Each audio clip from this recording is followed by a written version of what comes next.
지난 8일 하와이주 마우이 섬에서 시작된 산불로 재산 피해만 56억 달러로 추산되고 있고 지금까지 확인된 사망자만 최소 96명입니다.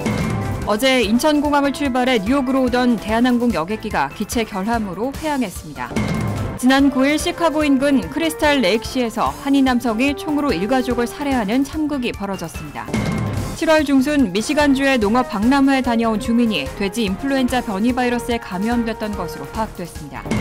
지난 12일에는 LA에서 최소 30명의 떼강도들이 명품 매장을 털었습니다. 이상은 이 시각 주요 뉴스입니다. 시청자 여러분 안녕하십니까? KBN 뉴스입니다. 지난 8일 하와이주 마우이 섬에서 시작된 산불은 많이 잡힌 상태입니다. 하지만 이번 산불로 재산 피해만 56억 달러로 추산되고 있고 지금까지 확인된 사망자만 최소 96명입니다. 현장에는 사체 탐지견까지 동원돼 수색이 진행되고 있습니다. 하와이주 마우이 섬에서 지난 8일 시작된 산불로 인한 사망자 수는 현재까지 최소 96명으로 증가했고 리아이나 마을에서는 2,700채 이상의 건물들이 파괴되는 등 피해 규모는 56억 달러로 늘어났습니다.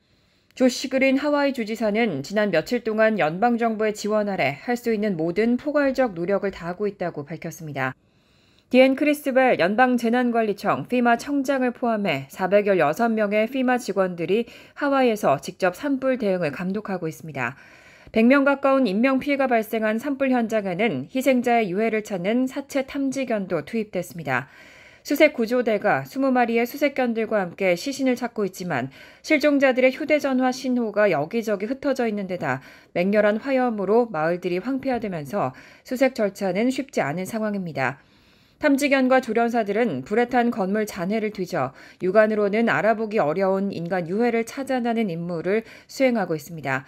당국은 이렇게 발견한 시신의 신원을 DNA 유전자 검사 등을 통해 확인하고 유족에게 통지하게 됩니다. CNN 방송은 고도로 발달한 후각을 지닌 개들이 사체 탐지견으로 육성되면 심하게 불에 타 회색 잿더미로 변해버린 인간 유해까지 구분해낼 수 있다고 설명했습니다. 한편 AP통신은 이번 산불이 미국에서 100년 만에 겪는 최악의 참사라고 보도했습니다. 이번 산불 이전까진 2018년 11월 캘리포니아주 북부에서 85명을 숨지게 한 산불이 100년 사이 최악의 산불이었습니다. 이번 산불 현장에서는 수도 시스템이 제대로 작동하지 않으면서 소방관들이 진화에 어려움을 겪은 것으로 알려졌습니다. 또 산불이 그토록 번질 때까지 사이렌이나 주민 대피령도 내려지지 않아 피해를 더 키웠다는 지적이 쏟아지고 있습니다. 현지 소방당국에 따르면 하와이 마우이 섬에 화재가 처음 발생한 지난 8일 서부 해변 라하이나 마을에 출동한 소방대원들이 주변 소화전에 물이 부족해 진압에 어려움을 겪은 것으로 알려졌습니다. 소방대원들은 소화전에 호스를 연결했지만 물줄기를 뿜어내기에 수압은 턱없이 부족했고 분무기를 뿌리는 수준에 그친 겁니다. 이런 가운데 마을 중심부에서 1마일 정도 떨어진 언덕배기 주택가로 옮겨붙은 불길은 바람을 타고 삽시간에 라하이나 마을을 집어삼켜버렸습니다. 뉴욕타임즈는 라하이나가 개울을 흐르는 지표수와 우물로 퍼올리는 지하수에 의존하고 있다며 이 마을 수도 시스템의 붕괴는 100년여 만에 가장 큰 인명피해를 낳은 산불의 또 다른 재앙적 요소라고 지적했습니다. 화재 당일 많은 건물이 불에 타버리면서 수도관이 손상됐고 그로 인해 소화전에 공급되는 수압이 내려갈 수밖에 없었던 데다가 시속 70마일의 강풍 때문에 소방 헬기가 바닷물을 퍼오는 것조차 어려웠다는 지적입니다. 뉴욕타임즈는 또 하와이주 검찰총장이 이번 화재와 관련해 비상대응 체계 전반을 검토하기 시작했다며 많은 주민들이 대피령을 전달받지 못했고 비상사태 시 작동하게 돼 있는 사이렌을 듣지 못한 것도 지적되고 있다고 밝혔습니다. 실제로 지난 8일 새벽 산불이 시작된 여파로 정전까지 발생했지만 주민들은 아무런 경고도 받지 못한 것으로 전해졌습니다. 영국 BBC 방송은 접촉한 리아이나 주민 20여 명 가운데 아무도 대피하는 과정에서 대피령이나 화재 경보 사이렌을 접하지 못했다고 지적했습니다. 어제 인천공항을 출발해 뉴욕으로 오던 대한항공 여객기가 기체 결함으로 회항했습니다. 출발 2시간 만에 회항했는데 안전 문제 때문에 바로 착륙하지 못하고 한국상공을 3시간 동안 선회했습니다. 어제 오전 10시 승객 400명을 태우고 인천공항을 이륙한 대한항공 K081편에서 랜딩 기어 문제가 발생했습니다. 해당 항공기는 한국 상공에서만 3시간 넘게 빙글빙글 돌다가 출발 5시간 30분 만에 결국 회항했습니다. 도착지인 뉴욕에서 정비하면 추가적인 지연이 발생할 것으로 판단해 인천공항으로 회항한 뒤 항공기를 교체하기로 한 겁니다. 이에 따라 여객기는 일본까지 갔다가 기술을 돌렸고 출발 2시간여 만에 다시 한국 상공에 진입했습니다. 하지만 안전 문제 때문에 곧바로 착륙하지 못한 채 3시간가량 경기도 일대 상공을 빙글빙글 돌며 선회한 겁니다. 이후 출발 5시간 30여 분이 지난 오후 3시 45분쯤 인천공항에 착륙했습니다. 대한항공은 곧바로 인천공항에 도착하지 못한 이유에 대해 여객기에 착륙 허용 중량을 맞추기 위해 상공에서 선회하며 연료를 소모해야 했다고 설명했습니다.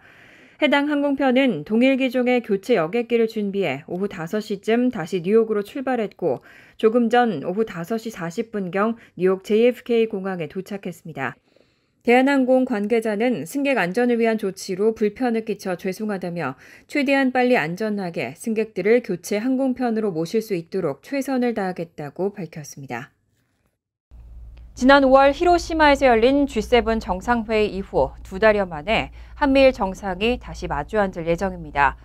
18일 캠프 데이비드에서 열릴 예정인 한미일 정상회의에서는 3국의 합동 군사훈련을 정례화하는 방안이 논의될 것으로 보입니다. 오동윤 기자가 보도합니다.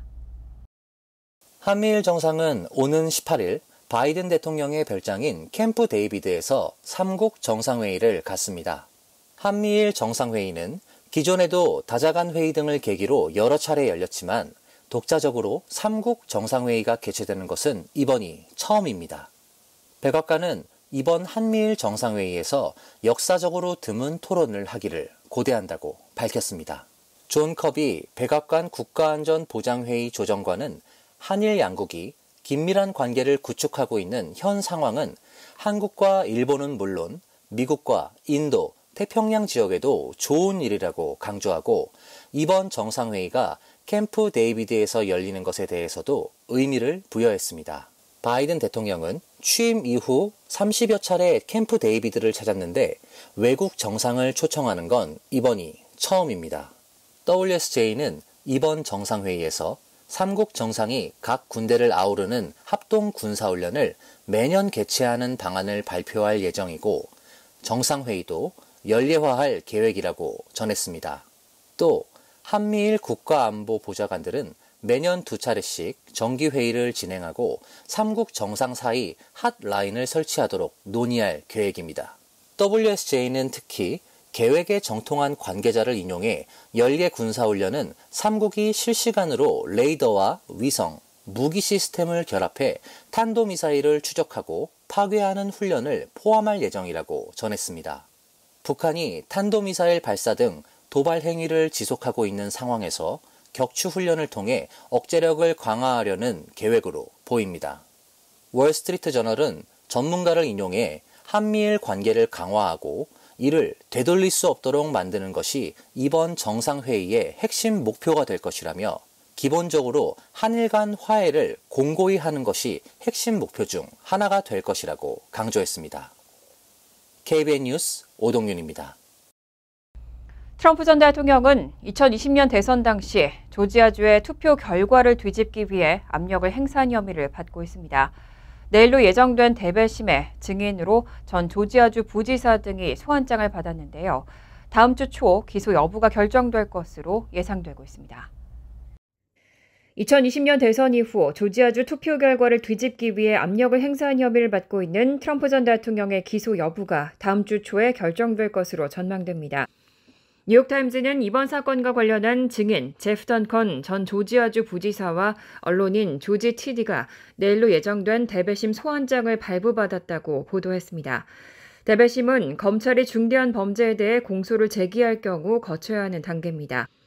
트럼프 전 대통령은 지난 2020년 대선 당시 조지아주에서 간발의 차로 패배하자 2021년 1월 초 브래드 레펜스퍼거 조지아주 국무장관에게 전화를 걸고 선거 결과를 뒤집기 위한 11,780표를 찾아내라고 압력을 가했다는 의혹을 받고 있습니다.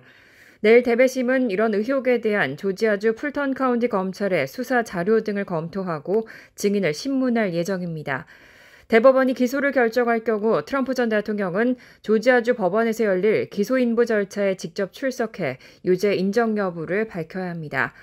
트럼프 전 대통령은 퇴임 후 지금까지 3차례 기소됐습니다. 뉴욕에서는 2016년 대선 직전 성인 영화배우 스토미 데니얼스에게 성관계를 폭로하지 말라며 회사 돈을 건네고 기록을 조작한 혐의로 기소됐고, 플로리다에서는 퇴임 후 자택으로 국가 기밀문건을 불법 반출해 보관한 혐의로 기소됐습니다. 또 이번 달 초에는 워싱턴 DC에서 사기 모의와 선거방해 모의, 투표권 방해 및 사기 등의 혐의로 기소됐습니다. 하지만 트럼프 전 대통령은 관련 혐의들에 모두 무죄를 주장하고 있습니다. 지난 9일 시카고 인근 크리스탈 레이크시에서 한인 남성이 총으로 일가족을 살해하는 참극이 벌어졌습니다. 이후 용의자도 스스로 목숨을 끊은 것으로 추정되고 있습니다. 일리노이주 맥헨리 카운티 검시소는 시카고 인근 크리스탈 레이크시 와일드 플럼 로드의 한 가정집에서 지난 9일 오전 4시께 벌어진 총기 참사 사건과 관련해 사망자 4명의 이름과 나이를 공개하고 부검을 실시했다고 밝혔습니다. 사망자는 44세 진송, 32세 로렌 스미스 송, 73세 송창희, 49세 윤하송 등 여성 3명과 남성 1명입니다. 경찰에 사건 신고를 한 부상자 여성 1명의 신원과 현재 건강 상태는 공개되지 않았습니다.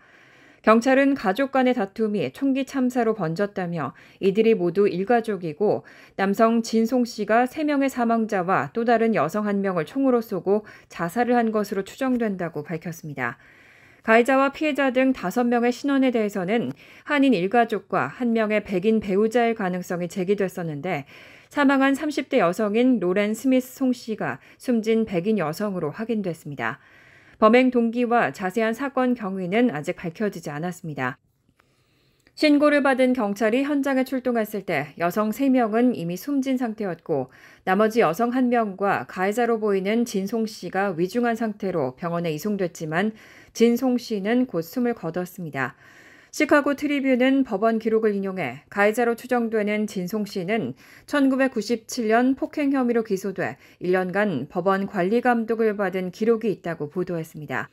또 다른 매체 보도에 따르면 진송 씨는 권총집 판매업체를 소유 경영해왔고 로렌 스미스 송 씨도 같은 회사 마케팅 최고 책임자였던 것으로 전해졌습니다. 7월 중순 미시간주의 농업 박람회에 다녀온 주민이 돼지 인플루엔자 변이 바이러스에 감염됐던 것으로 파악됐습니다. 다행히 증상은 경미했고 사람 간의 전염은 확인되지 않았습니다. 세계보건기구 WHO에 따르면 질병통제예방센터 CDC는 지난달 29일 독감 증세를 호소하며 응급실에서 치료를 받았던 주민의 검체를 분석한 결과 돼지 인플루엔자 변이 바이러스에 감염된 사실을 확인했습니다. 해당 환자는 열과 함께 기침과 인후통, 근육통, 두통, 설사 등의 증상을 보였는데 발병 열흘 전쯤 미시간에서 열린 농업 박람회에 갔다가 돼지에 노출됐던 것으로 확인됐습니다. 다만 환자의 밀접 접촉자나 가족들은 호흡기 질환을 앓지 않았고 해당 박람회와 관련해 추가로 감염된 사례는 나오지 않았습니다. WHO는 이달 10일 기준으로 이 환자의 감염 사례 외에는 사람 간의 감염은 확인되지 않았다고 전했습니다. 또 감염자의 질병은 경미했고 지역사회로 전파되지 않았지만 공중보건에 미칠 잠재적 영향을 고려할 때 이번 사례를 면밀히 모니터링할 필요가 있다고 덧붙였습니다. 돼지 인플루엔자 바이러스는 사람에게 발병하는 독감의 흔한 유형인 신종 인플루엔자 A형 바이러스가 변이를 일으킨 겁니다. 돼지 등 동물들 사이에서 옮다가 감염된 동물이나 바이러스에 오염된 환경에 환자가 직접 접촉하면 사람에게 전이됩니다. WHO는 미국에서는 2005년 이후 돼지 인플루엔자 변이 바이러스의 인체 감염 건수가 이번 사례를 포함해 37건에 이른다고 덧붙였습니다. 최근 주요 대도시에서는 수십 명이 무리를 지어서 집단 난동을 부리는 사건이 잇따라 벌어지고 있습니다. 지난 12일에는 LA에서 최소 30명의 떼강도들이 명품 매장을 털었습니다. 지난 10일 로스앤젤레스 서부 지역 웨스트필드 토판가 쇼핑몰에 있는 놀스트롬 백화점에는 30명에서 50명으로 추정되는 무리가 한꺼번에 몰려와 최대 10만 달러 상당의 명품 가방과 의류 등을 훔쳐 달아났습니다. 소셜미디어에 유포된 사건 현장 영상을 보면 두건과 마스크로 얼굴을 감춘 용의자들은 매장에 들어가 거침없이 진열대 유리를 부수고 명품 가방 등을 털어 달아났습니다. LA 경찰에 따르면 무리 중 일부는 경비원에게 야생 곰을 쫓을 때 쓰는 스프레이를 분사하기도 했습니다. 이들은 매장에서 명품을 싹쓸이한 뒤 BMW 차량 등을 타고 도주했고 LA 경찰은 CCTV 영상 등을 토대로 용의자들을 추적하고 있습니다. 캐런 베스 LA 시장은 이번 사건과 관련해 절대로 용납할 수 없는 일이라며 LA 경찰은 이번 사건의 범인을 추적하는 것뿐 아니라 소매점을 표적으로 하는 유사 사건의 재발 방지를 위해서도 노력할 것이라고 강조했습니다. 최근 들어 미 대도시에서는 잇따라 여러 명이 집단으로 소매점을 약탈하는 사건들이 발생하고 있습니다. 앞서 지난달 30일에는 시카고 관광 명소 뮤지엄 캠퍼스 인근 루즈벨트 전철 역사 주변에 400명에 달하는 청소년이 모여 집단 난동을 피운 바 있습니다. 간추린 소식입니다. 재외동포청이 온라인 플랫폼에서 재외동포 대학생 온라인 모국 연수를 운영한다고 밝혔습니다. 재외동포 대학생 온라인 모국 연수는 지리적, 시간적 제약 없이 재외동포들에게 모국어와 모국 문화를 이해하는 정체성 함양 교육 기회를 제공하기 위해 마련됐습니다. 온라인 모국 연수는 오는 10월까지 운영되고 매 기수는 한 달 동안 연수를 받게 됩니다. 온라인 연수 과정은 필수 과정 8과목과 선택 과정 5과목으로 구성되며 필수 과정을 이수할 경우에는 이수증이 발급됩니다. 연수 접수는 온라인 플랫폼을 통해 직접 신청할 수 있습니다. 알츠하이머 협회가 지난달 17일 발표한 조사 자료에 따르면 뉴욕주는 알츠하이머 치매 유병률 12.7%를 기록해 가장 높은 수치를 기록한 메릴랜드 12.9%에 이어 전국에서 두 번째로 유병률이 높았습니다. 12.5%를 기록한 미시시피가 3위를 차지했습니다. 65세 이상 인구가 10,000명이 넘는 전국 50개 주의 3,142개 카운티 가운데 알츠하이머 유병률이 가장 높은 카운티는 16.6%를 기록한 플로리다 마이애미 데이드 카운티, 메릴랜드의 볼티모어, 뉴욕시 브롱스 순입니다. 뉴욕주 보건국에 따르면 2020년 기준 뉴욕주 치매 인구는 41만 명으로 추산되고 2025년에는 46만 명에 이를 것으로 예상됩니다. 뉴욕시에서 치매 유병률이 가장 높은 지역으로는 브롱스가 16.6%를 기록했고 브루클린 15%, 맨하탄 14%, 퀸즈가 13.7%로 뒤를 이었습니다.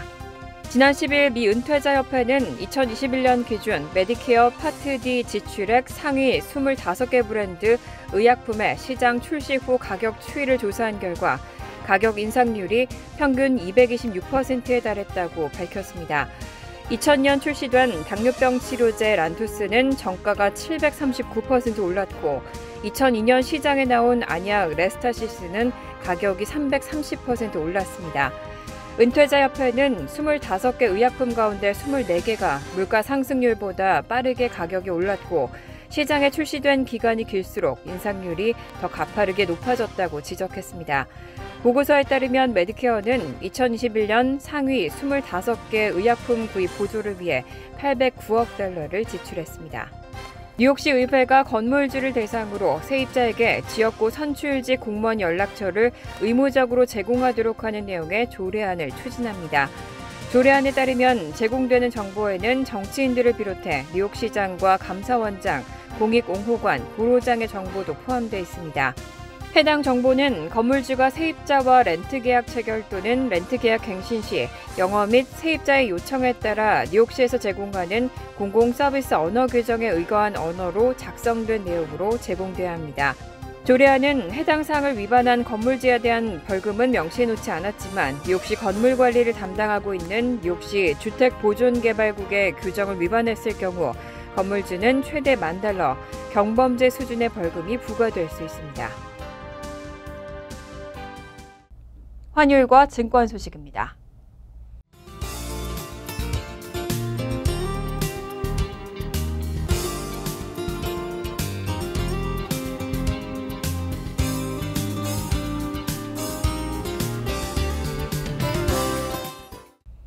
이어서 날씨입니다. 화요일은 흐린 가운데 때때로 천둥번개를 동반한 소나기 내리는 곳이 있겠습니다. 낮 최고 기온은 81도, 섭씨 27도, 밤 최저 기온은 71도, 섭씨 22도로 예상됩니다. 수요일은 화창하겠습니다. 목요일도 화창하겠습니다.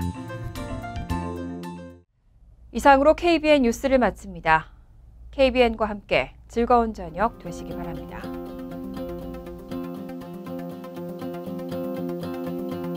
미 동부 최대 한인방송 KBN이 제작하는 KBN 뉴스는 웹사이트 mykbn.com 그리고 유튜브와 페이스북에서 다시 보실 수 있습니다. 좋아요, 구독, 알림 설정은 뉴스 제작에 큰 도움이 됩니다.